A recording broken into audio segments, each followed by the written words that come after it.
Merry Christmas, everybody. Hope you guys are enjoying your time with family and friends.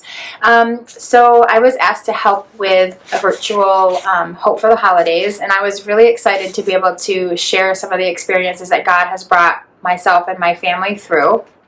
But to start out with Hope, you have to understand just how much God truly loves and desires you to be just a part of who He is. And so in Luke 12:7, it says, every hair on your head is numbered, and that you are more valuable to God than an entire flock of sparrows. And I have seen quite a large flock of sparrows. If you ever look up at the power lines and you see them all sitting there together. So take hope in that.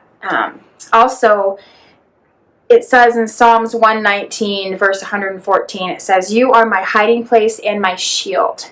I hope in your word. So when I look at that scripture, all I can picture is just this massive shield, just keeping everything from me, keeping everything from my kids and my husband and my family. And, you just have to have faith that that's going to keep the enemy from getting to you. And I have faith. It's not always been easy. About 3 years ago, I gave birth to a beautiful baby boy, Andrew. And we got to spend roughly an hour with him, holding him, talking to him. And I will be honest, it was very hard. It was probably the hardest thing that I have ever had to go through. And, but I learned a lot through it, because I asked God, I know that you turn everything that was meant for bad into good. So what good can come of my son's death? And slowly he started to reveal to me that I didn't do this, but I allowed the pain because I want you to know that's how I feel every time I lose one of my children. Not in the physical, but in the spiritual. And it really took me back to think, oh my gosh, every time I turn from God, every time I, just take that easy path, even for just a moment, I'm putting God through all of that pain that I felt when I lost my son.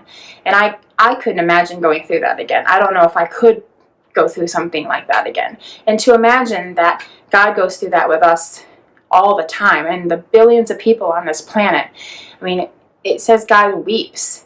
And so it just really gave me a much deeper perspective of God's love for us, just how much He really desires us. And so any father that desires their children's love and affection and praise would go through the lengths of the world to make sure that they're taken care of.